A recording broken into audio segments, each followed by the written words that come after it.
Hello everyone, it's me JB from UniqueTutorials. Today in this video I will show you how to send files wirelessly from one computer to another computer very easily. So without any further more delay, let's begin.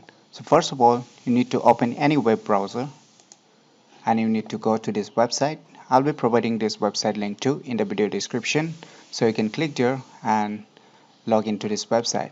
Once you log into this website, you can see its web page, and here you can see a download options. You can click here, or you can just scroll down the web page and you can see here the download option for different operating system, that is for different OS for your computers. That is, if you're using a Windows computer, then you can download for Windows. If you're using a for the Macintosh, then you can download for Macintosh. And if you're using a Linux computer, then you can download the Linux versions.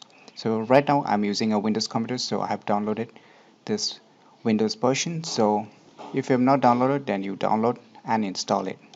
So after installing, just open or run the program by double left clicking it.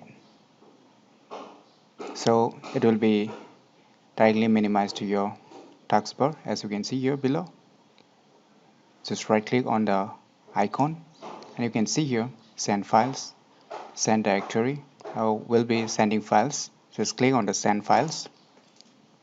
Now before proceeding further, you need to install the same software in your other computer too, and you must have the both Wi-Fi internet connections on both the same laptop.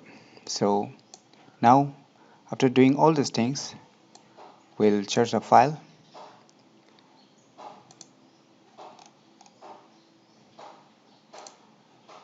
and we'll try to send some files. So you can see my other device has been showing as the desktop.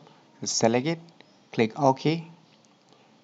I'll be showing side by side transfer progress in this video tutorial. So in this way you can send very easily on two different laptops wirelessly. So in my opinion, it's very cool software that you should definitely have if you're using a different computers, or if you want to send to your friends computers from your own computer. So you try it out by yourself, and if you have any doubt using this application, feel free to leave your comments below. I'll try my best to help and guide you with your problems. So if you find this video information useful, click on the thumbs like button, and if you're new to our channel, click on the subscribe button, and lastly, thanks for watching.